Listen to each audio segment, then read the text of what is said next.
السلام علیکم و رحمت الله و برکاته. برادران الاسلام، دو بدبخت لعیم خانه سوخته ایمان سوخته را دیدم در یوتیوب. والله قسم توقعت نکردم، گفتم بس یک ویدیو کنم. او به ایمانه نعلتی خسته قرآن الله بسر میتن، میگم محمد کیای خودش، قرآن چیای خودش.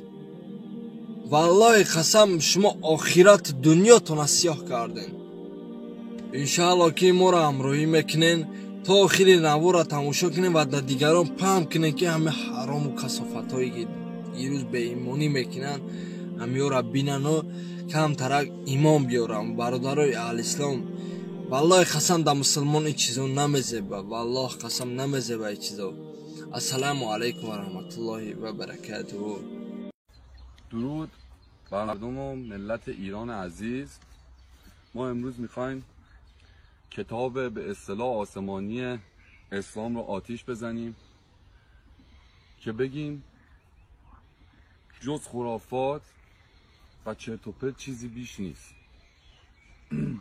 و من مردم عزیز ملت ایران رو دعوت میکنم به چالش آتیش زدن قرآن که اینو بیایم آتیش بزنیم، بگیم که هیچ اتفاقی برامون نمیفته جز خرافات، جز مرگ، جز اعدام، جز کشتن انسانها و دزدی و غارت و تجاوز چیزی بیش نیست و چیزی به جز خرافات نیست. من میخوام مردم و ملت ایران رو از خواب بیدار کنم و از این غفلت بیدار کنم که این عادات اینا همه شیطانی است.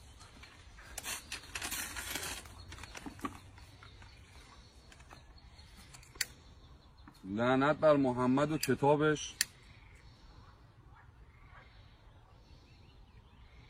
و پیروانش که خامنه‌ای و جمهوری اسلامی می باشد که با این کتاب دارن حکومت میکنن. این سلاح خامنه‌ایه، جمهوری اسلامیه. اینو که نابود بکنیم جمهوری اسلامی نابود می شود.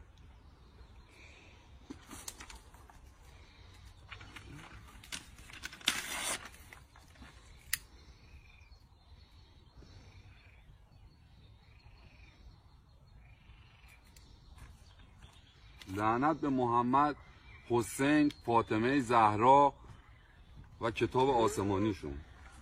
شما رو دعوت میکنیم به این چالش آتیش زدن قرآن، به این دین مسخره خرافات که مردم و همین دین و این کتاب مسخره خودش کرده. نه آزادی بیانی هست، نه چیزی. زنان هیچ حق و حقوقی ندارن. خامنه ای با همین چیزا مردم رو خر کرده و داره حکومت میکنه.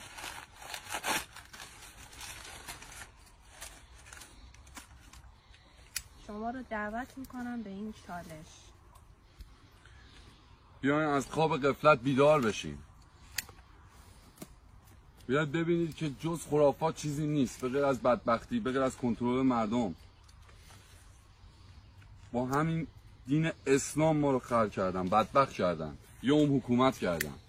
این دین نوبین محمد لعنتیه که به غیر از اون چیزی بیش نیست، که انسانها رو بدبخت کردن.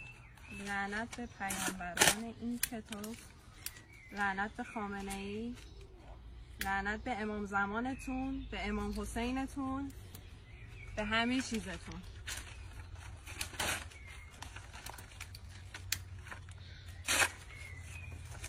حداقل میتونیم با آتیش زدن این کتاب خودمون رو گرم کنیم. تنها خاصیت خوبی که داره به غیر از گرم کردن چیزی نداره.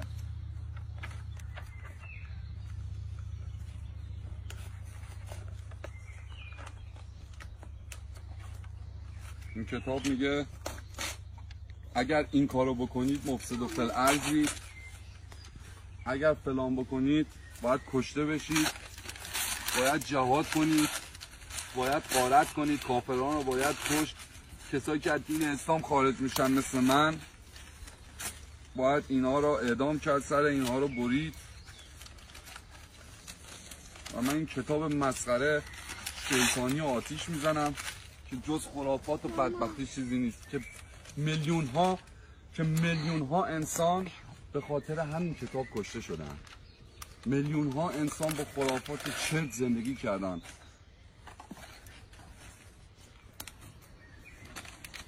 میلیون ها انسان بدبخت شدن سر این کتاب لعنتی. این توف ذات محمد و علی و حسین و 14 معصوم و توف ذاتشون تک تک. توف به همتون که با دین همین کتاب عرب پرست تجاوزها که به بچه‌های ما نشده. من شما رو دعوت میکنم به این چالش. خواهش میکنم بیاین این کتاب کثیف لعنتی آتیش بزنید، خرافات رو بریزید بیرون، بیدار بشید. وقت بیدار شدن است. خودتون رو آزاد کنید به امید اینکه ایرانی آزاد داشته باشید.